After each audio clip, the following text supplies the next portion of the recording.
Hi, everyone. It's Stella Grazant from LUPA, where we work happier to live better. And I have a very special guest with me and a dear friend. I feel so privileged to have her as a friend, Lolly Daskal, who is a guru when it comes to leadership development, executive coaching. She has, I don't know how many millions of people following her on Twitter now. And she just came out with her baby. I mean, this has been a dream come true for Lolly because we've been talking about this for a while. And it's a new book called The Leadership Gap. And when I saw the title alone, I was just telling Lolly before we got on, I was just like, I need to read this book because I feel like there's so many gaps. Help me figure it out. So I'm really personally very invested in having this conversation, but I know also for all of you guys who are always looking to grow and know that there's something beyond and are willing to look within.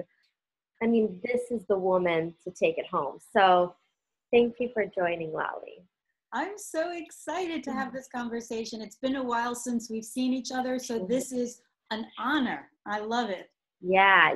It's been like 7 years almost because A long time. since I left New York. Yeah.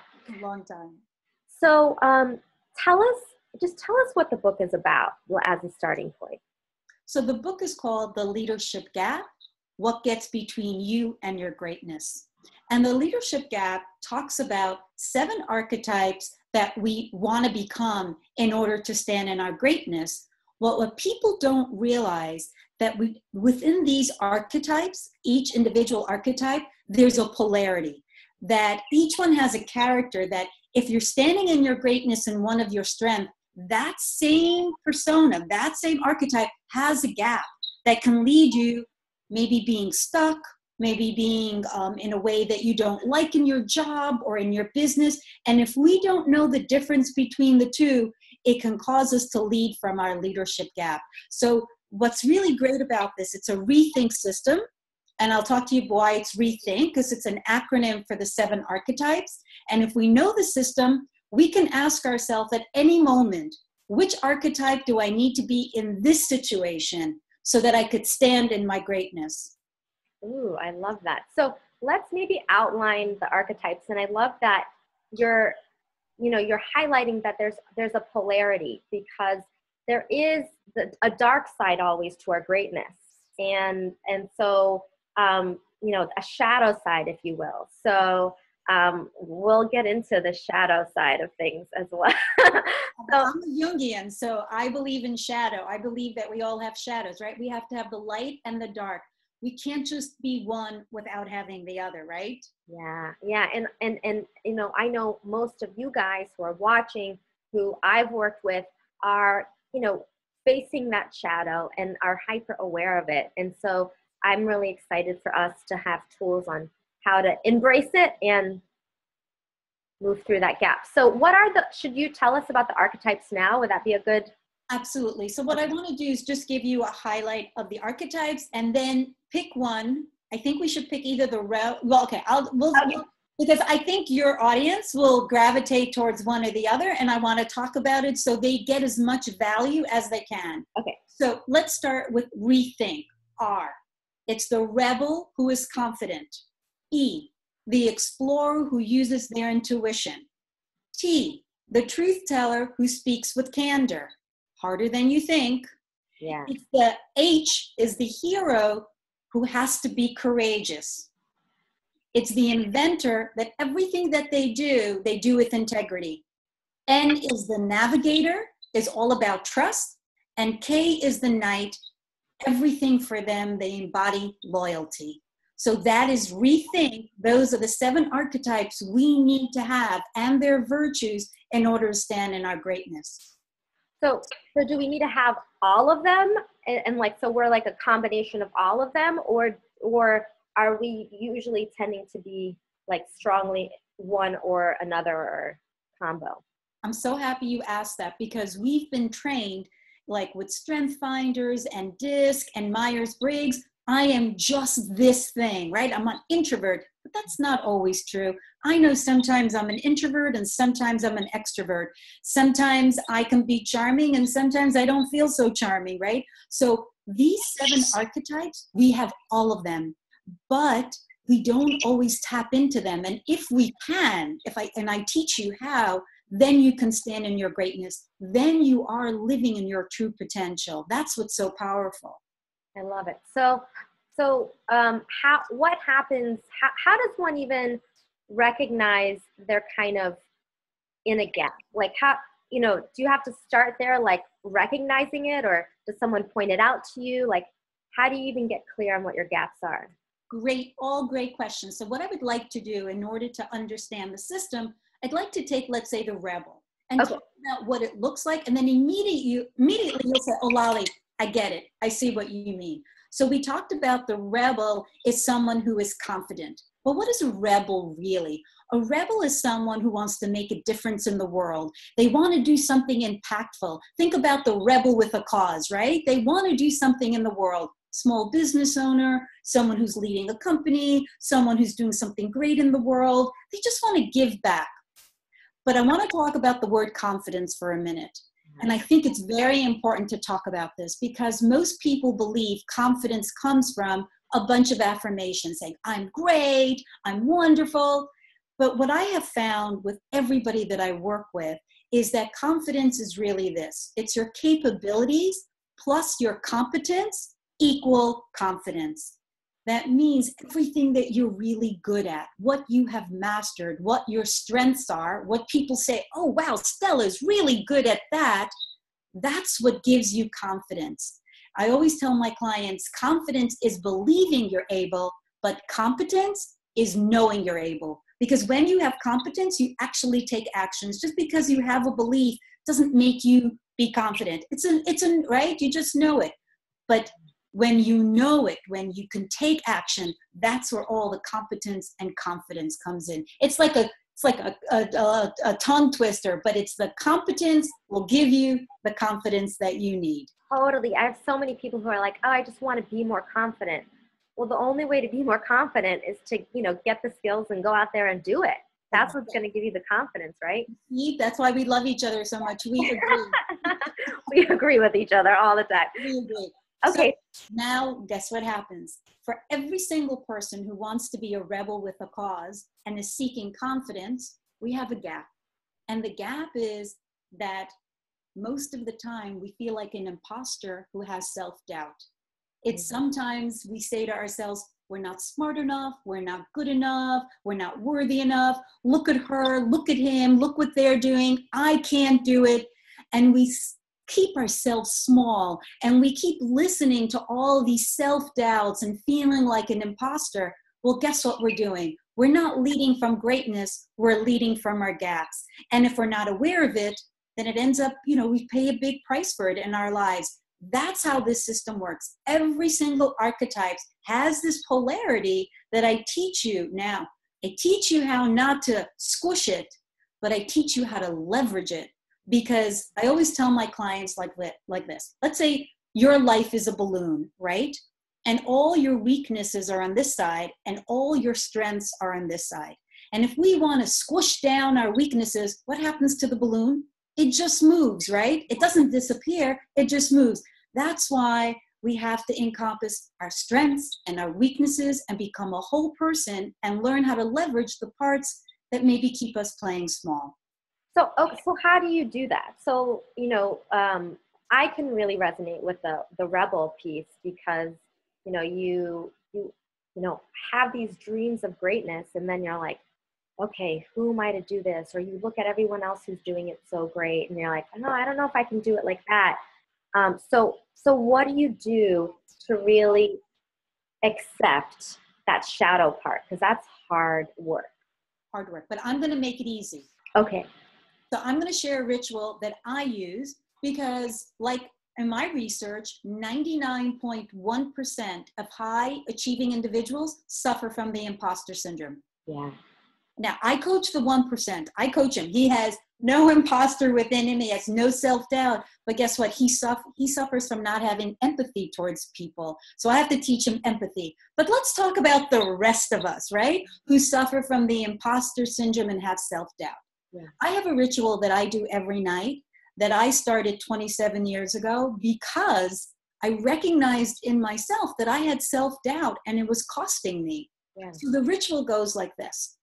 At the end of the night, before I go to sleep, I think and I meditate about what are the things that I did or I did well today?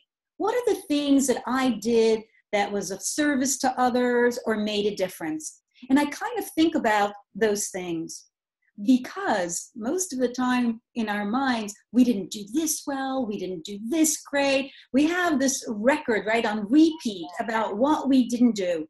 But if we spend every single day thinking about what we have done right, maybe it'll give us the even kind of messages. So when all the self-doubt comes up, we can say, well, I did something great yesterday. I did something really well today. And you can combat all those negative messages with something positive.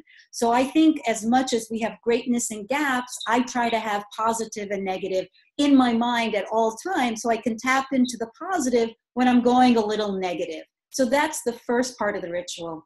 The second part is even better. And I love this part because at the second part, I say to myself, Lolly, if you did something great today, that's wonderful. But what can you do tomorrow that's even better than you did today? Why? Because now I'm elevating my own success. I'm elevating my own greatness. And most people who suffer from the imposter syndrome are busy comparing themselves to others. Look at her. She's smarter and better and prettier and leaner and richer and wealthier, right? But that's when we get into trouble. But if you go inward, right, lead from within, when you talk about your own capabilities, your own competence, and you measure against your own skills, but take yourself every day to a new level, that's how you can really combat the imposter syndrome and leverage your self-doubt. I love it. I'm smiling and beaming because we have a very similar assignment in the Work Happiness Method, which is my coaching program. We have people ask themselves when they reflect on, their progress or what they did well, to also hone it in on their values. So how did I live this value today? And it's just, I'm so with you. That's like the only way to not get sucked down in this comparison trap because it's so seductive. Right. I love it. I love it. So what else, how do you, so you do that every night, but what happens when you just do you still get pulled into it? Like when you see someone else, like an author or someone else who has gazillions of followers just like you, what else do you do in that moment to kind of curb that comes up? So you're basically asking me if I'm human. Yes, I am. Yes. And the thing is that what's so powerful about this system is that I have a choice in every moment to stand in my greatness or my gap. And so what I can do when I find myself comparing myself, I could say to myself, Lolly, the rebel or the imposter, which gets you closer to which you need to be. And that's why this is so powerful. Greatness or your gap. And you can choose which archetype we're going to be working with. But for, let's say, if I'm suffering from self-doubt, I can ask myself, okay, Lolly, you're in your gap. Is that where you want to be? Or you want to be in your greatness? And you know exactly what you need to do. You need to be the rebel who has confidence. I love that. That is so, it's just, and also it empowers you to have a choice. Like you're not just getting sucked into this behavior. You're choosing consciously. That's really powerful. It's very powerful. I've been doing this for over 30 years. This is my secret system that I've been using with my clients. Yes, I know, because I've heard you talk about it, and I've always been so curious about your system, and I'm like, oh, now I get to read about it. So what? So how do you know which archetype to kind of tune into or plug into? So think about it this way. Let's say you're in a meeting, right? And everybody's sitting around the table and people are not speaking up. People are not saying what needs to be said. So what I do is I tap into myself and I go, do I need to be the truth teller right now? Or do I need to be the hero? The truth teller speaks with candor. The hero is courageous. And it depends what the meeting needs. That's how I need to show up. Sometimes we need to be the inventor. The inventor is all about creating something new, but with integrity. Maybe they need to have something new brought into the meeting that has integrity, that hasn't been done before. Maybe they need to be the explorer who uses their intuition. You need to see what the situation is, and then you need to ask yourself, who do you need to be to show up? I love that. It's a very service-oriented approach, which is like, how can I best be of service in this moment, in this context, rather than just be like, this is my strength and this is how I'm going to lead. Right. You know, what you just said is so brilliant, and is exactly what Lead From Within is that how can I be of service to you? Because all great leaders, they inspire others, right? That's what greatness is. You have to know yourself in order to inspire others. Yes, yes. So one thing you said, I wrote this down because I loved it. You said great leaders in your book, great leaders have the ability to rethink who they are. They are open to learning, changing, and growing as leaders. What happens, because I know you face this all the time, when a leader doesn't realize that they need to rethink or look at something? What do you do? Because so many people work with these kinds of leaders. You know, what do they do? You know, you can't do the work for them. So how do you do that? Like, how do you help them? So that's a great question. And I get asked this a lot because as a coach, right, people expect you to fix the problem. Yeah. There's an archetype in this system that actually answers that question. So I'd like to answer it with the archetype. Yeah. Because it's how I show up, right? Because I have a choice to be someone who will come in and help my client, or I could empower him or disempower him, empower her or disempower her. And it's the choice of the archetype. So the archetype is the navigator. The navigator is a very smart, I'm saying I'm smart, practical and pragmatic person. They see problems, they recognize situations, and they know how to get from point A to point B. But they don't tell people. They navigate people. They guide people. They listen to people. They ask open-ended questions. And because they do, people feel very empowered by them and they trust them.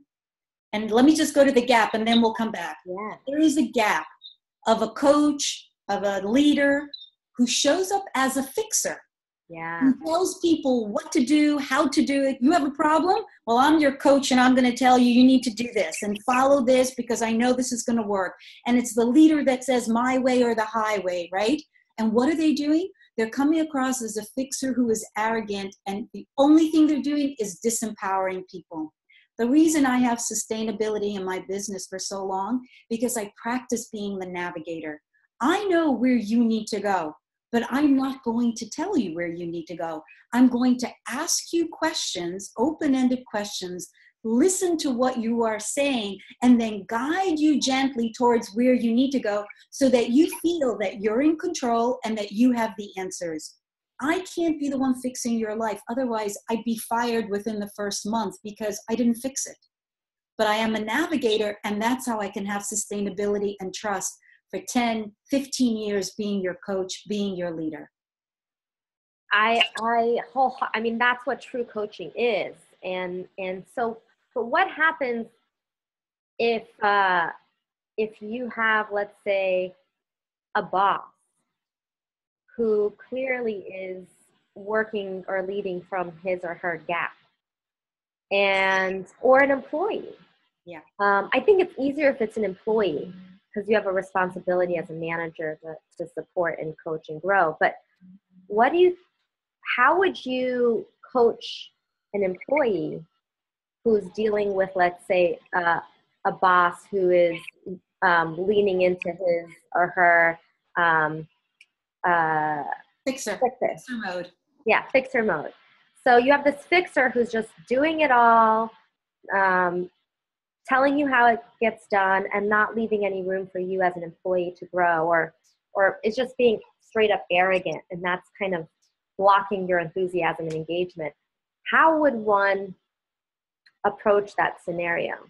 So I would take you now to another archetype. So there's one archetype that needs to be the hero, somebody who needs to be courageous. But then there's the gap, who's the bystander. They see something and they hear something and they do nothing. So you have a choice that if you have a boss and a leader who's micromanaging you, who's telling you what to do constantly. So the question is, are you going to be courageous and say something, be the truth teller?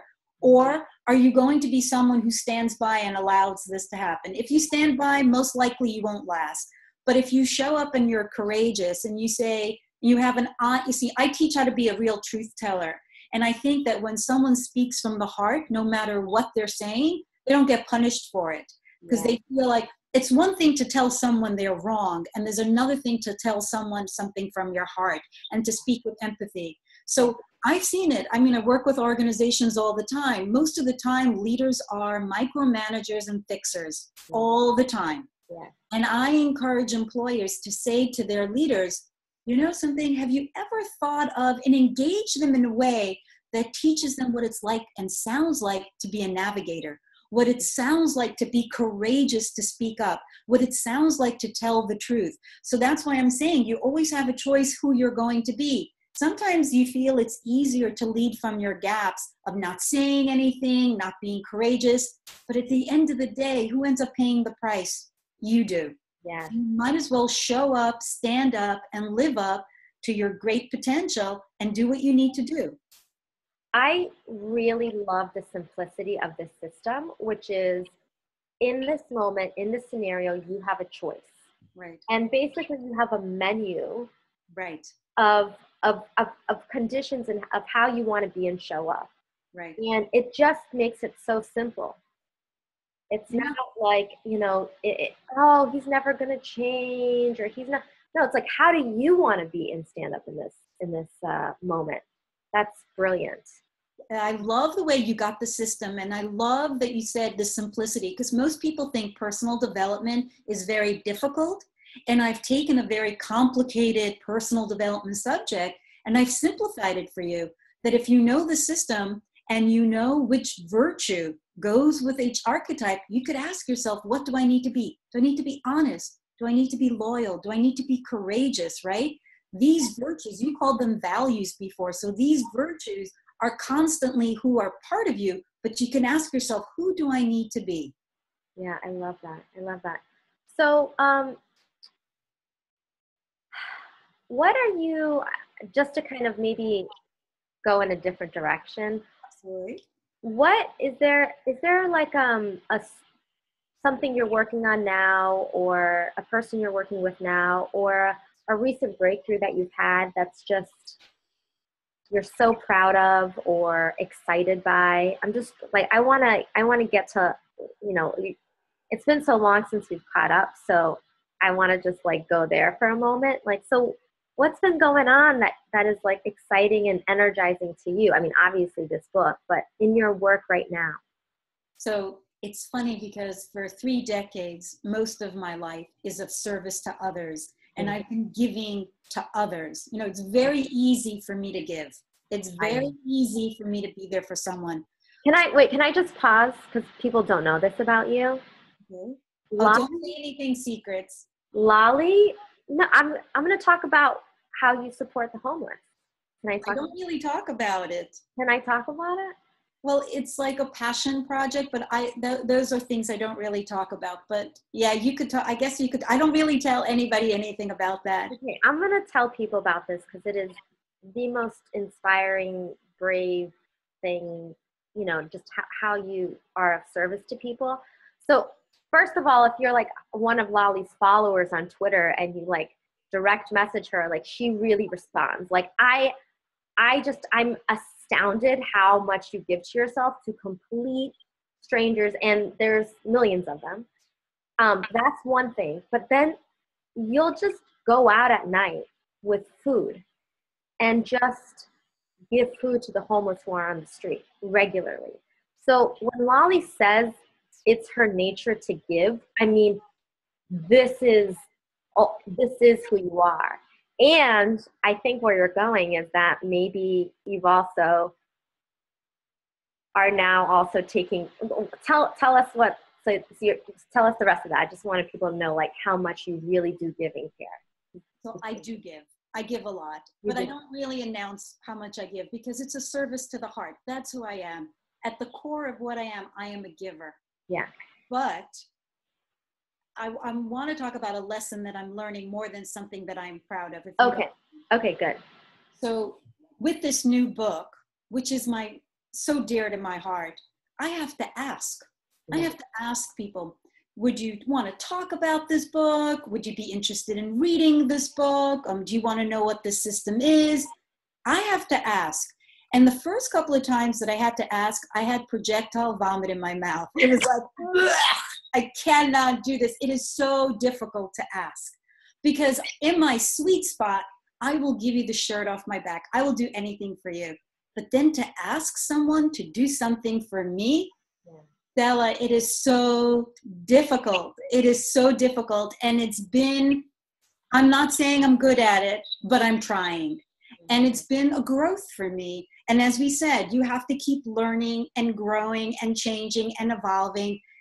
And maybe I'm not that great yet, but maybe in a couple of months, I'll be the best I know how to ask. But right now I'm still, do you still want to? I'm still kind of an enabling in my asking, but it's something that I'm aware of, but I'm willing to grow and learn and to become a much better asker. I am so happy to hear this. I am so, so happy to hear this because you are such a giver and you deserve to have that balance. It's just a natural way of things. So what, if we were going to talk about you stepping into your greatness around this, what archetype would that be? Oh, that's a great thing because I am the knight who's loyal and serving. Totally. And it's a very good question. Maybe having the confidence, the rebel to ask. Yeah. Right?